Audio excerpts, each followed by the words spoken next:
Good morning, everyone, and thank you for the kind introduction, Dave. I want you to know, Dave and the organizers of the Manning Conference, I'm not at all offended that you didn't ask me to moderate the glamour and politics session. It's okay. I'm not at all offended. It's no problem. I'm going to be totally over it, like, soon. Yeah. In a recent unanimous Supreme Court decision, the prohibition against physician-assisted suicide was struck down. This is a debate that is gripping the nation, one that is being discussed around dinner tables from coast to coast to coast, and one that is affecting many Canadians and will affect many more as our population grows. Never one to shy away from a controversial subject, this Manning Centre session will hear from three eminent voices on this very important and topical subject to discuss what comes next. So let me introduce them to you without further ado. First of all, in the middle of the panel, we have Dr. Harvey Chochinov, a distinguished professor of psychiatry at the University of Manitoba and director of the Manitoba Palliative Care Research Unit, Cancer Care Manitoba. His publications addressing psychosocial dimensions of palliative care help define core competencies and standards of end-of-life care. He holds the only Canada Research Chair in Palliative Care and is a member of the Governing Council of the Canadian Institutes of Health Research. He also chairs the CIHR's Standing Committee on Ethics. Dr. Chochinov has been doing palliative care research since 1990. His work has explored various psychiatric dimensions of palliative medicine, such as depression, desire for death, will to live, and dignity at the end of life.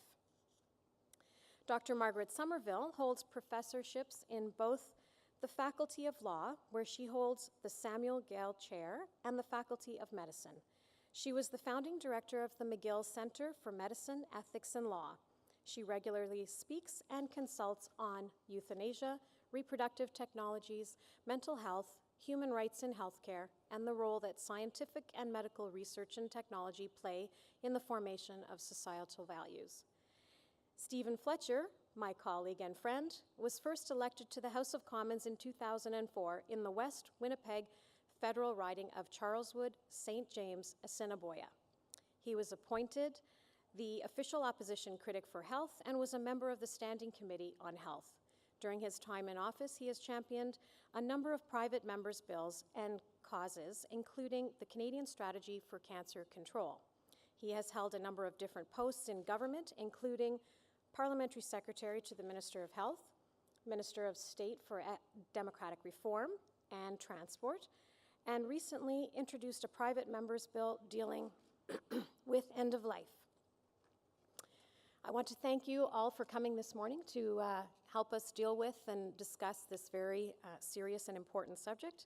Our session will begin with a presentation by Dr. Somerville on the legal and ethical aspects of the recent Supreme Court decision, followed by observations and comments from each of our panelists. Time permitting, I will then guide a discussion among them. Thank you again. Dr. Somerville.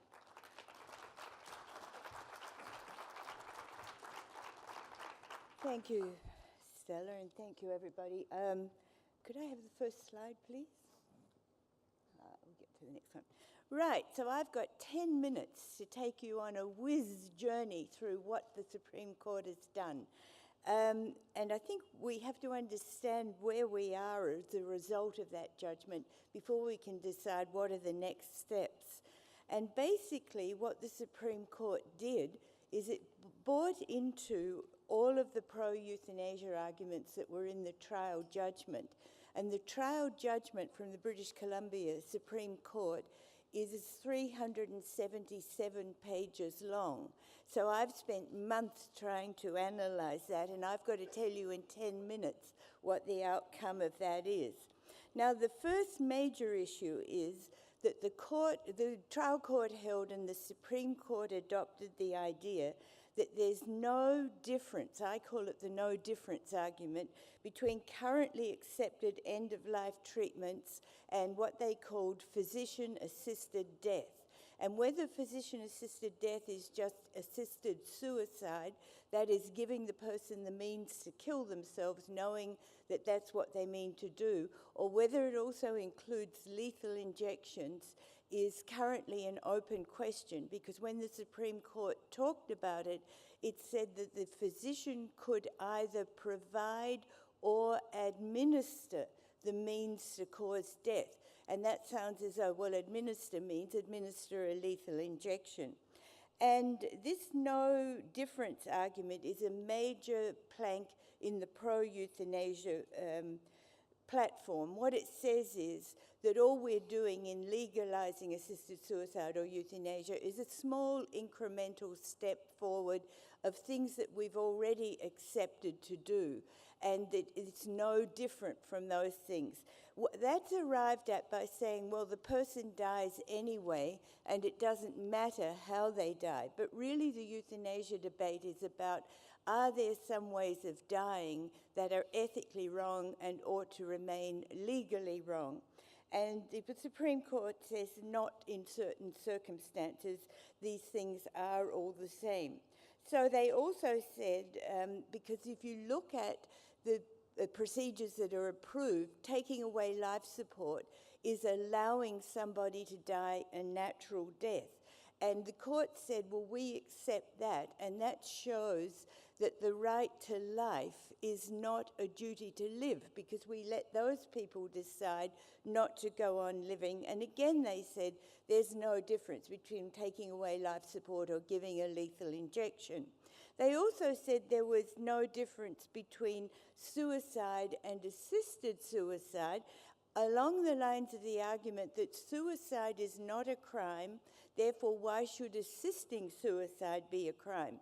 There's a big answer to that I don't have time to tell you, but basically we took away the crime of suicide to try to save life, because people were frightened to go to seek help because they thought they'd be labelled as a criminal. Whereas with euthanasia, what we're doing is we're legalising taking life. And so all of this no difference, it folds what we're doing with euthanasia, I'll just use that word, into what we already accept. And I think that acceptance of the argument that there's no difference between allowing to die and, putting it bluntly, killing, is not just an incremental change, as pro-euthanasia advocates argue. It's a seismic shift in upholding our fundamental value of respect for life. And I think it's the single most momentous decision that we are called upon as Canadians to make. I believe that in the future, future generations looking back on what we decide about this will think that it was a turning point issue of the 21st century. It's an extraordinary step to take. And we have to ask ourselves two questions, one into the past. Why, for the last at least 2,500 years, for example, under the Hippocratic Oath, we've prohibited doctors from killing their patients? That is not allowed to be done. Why suddenly now do we think this is a good idea? And we have to look into the future and ask, how will our great-great-great-grandchildren die if we legalize this now? And I believe that euthanasia will become the norm, and that's one of the reasons we can't afford to do it. Now, the court also held that there are no slippery slopes.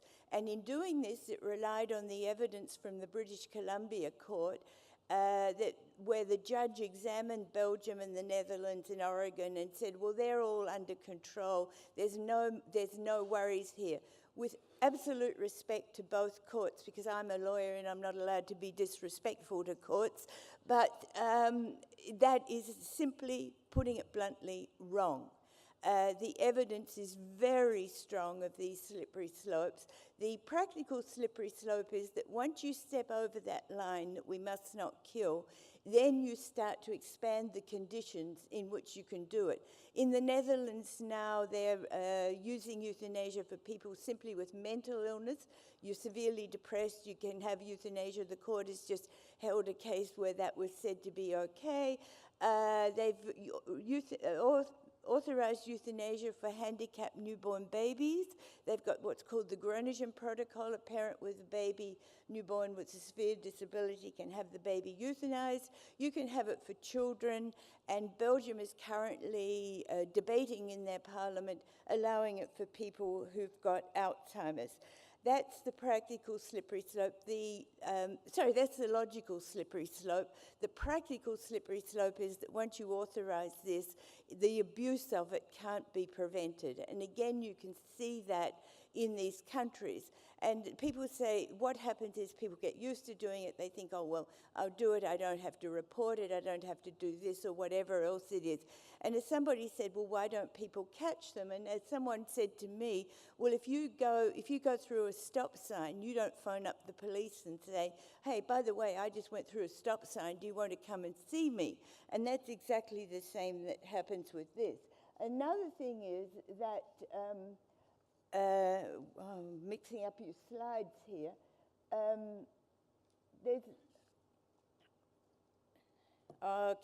so another thing is that the court said we need a balance of the values of individual autonomy and respect for life.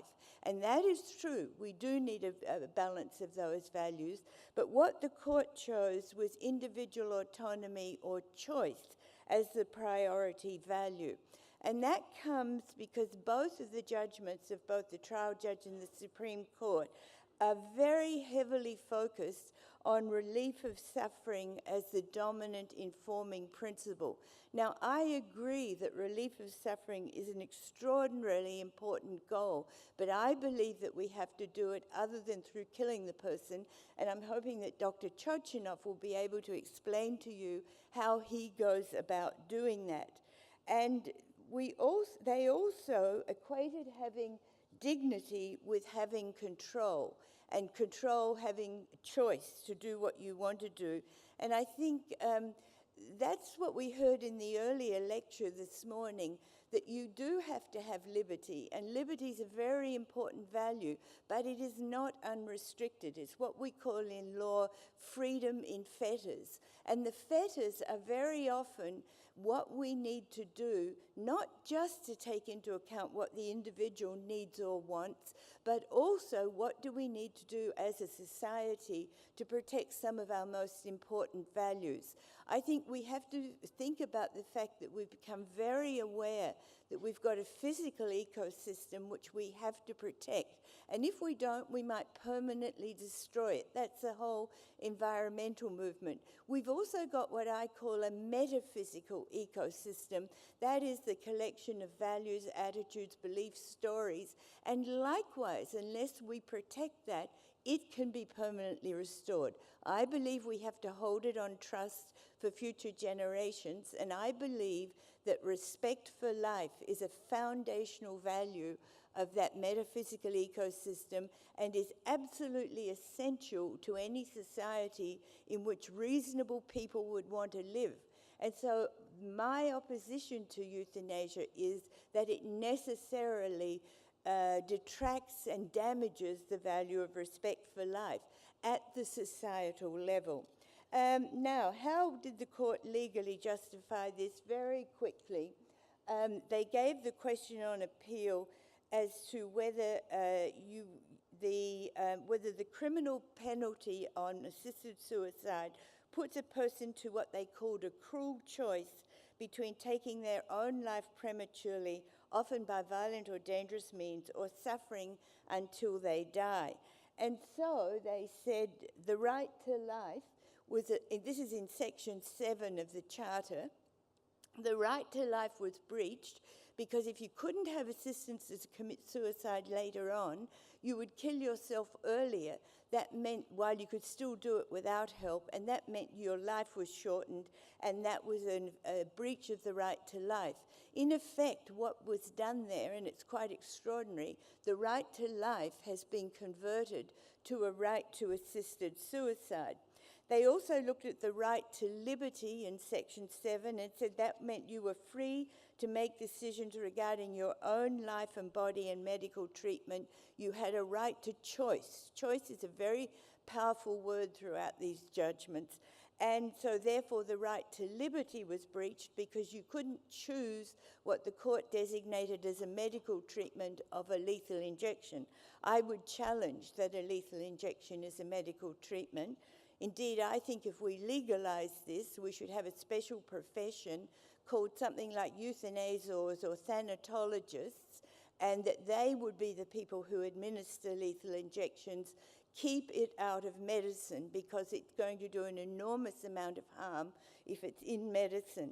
They also looked at, thank you, they also looked at right to security of the person, and again, interpreted in the same mode. They said it was a right to control over bodily integrity, and this is very interesting. It shows the very strong role that suffering plays in this, that it was a right to be free of suffering or the fear of suffering in the future. So finding that all the Section 7 rights were breached, within Section 7 of the Charter, for those of you who are not lawyers, you can justify the breach if you can show that it was done in accordance with the principles of fundamental justice. So the court then looked at that and said, no, it was not in accordance with principles of fundamental justice because it was what they called overbroad. They interpreted the goal or the object of the ban on assisted suicide as only being to protect vulnerable people.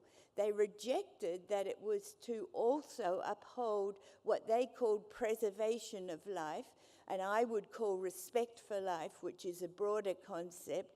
And so they said you didn't need to completely ban this in order to protect vulnerable people. They said you can do it by having proper regulation. Again, ignoring the evidence that showed that even when you've got regulation, it doesn't work. And then, so having breached the principles of fundamental justice, the only possibility for saving this was to go to Section 1.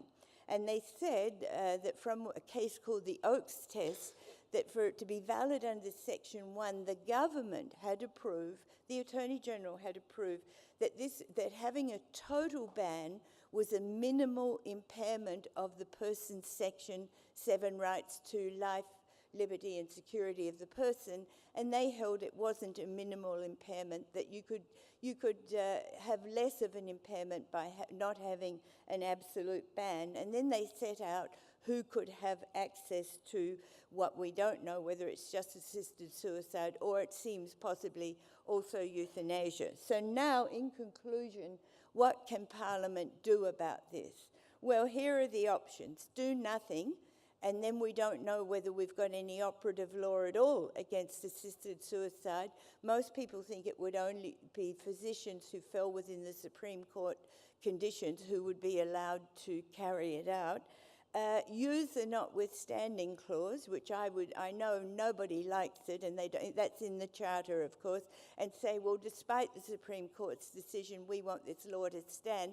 I would ask politicians to stand up and have a backbone if they think this matter is as serious as I think it is. They could set up a royal commission and use the notwithstanding to get a delay from the court of when they have to report. The court gave them 12 months to draft the legislation, which everybody that I've spoken to in the parliamentary scene says is totally impossible with the summer break, with the election in September. There is just no time to do this properly. The most important decision, I would label it the most important decision Parliament has ever made, and they're not going to have time to do it with what we would hope would be sober second thought at least. They could pass legislation to try to comply with the Charter and implement what the Supreme Court wanted. And then I've had all these people saying to me, well, why did they leave it to the Supreme Court? It's Parliament's job to make the law. Why didn't Parliament get out there and make the law? Well, the answer is that you don't bring in law to change law that you think is correct. But in actual fact, there have been at least 6 bills brought into Parliament, all of them voted down. So it's not that Parliament hasn't considered this. And in April 2010, there was Francine Lalonde's bill, and that was voted down 228 to 59. That's a pretty convincing margin. So Parliament has tried to do something about this. And I know that Mr. Fletcher is one of the people who wants to see this change, and I'd be very interested to hear what he has to say. Thank you.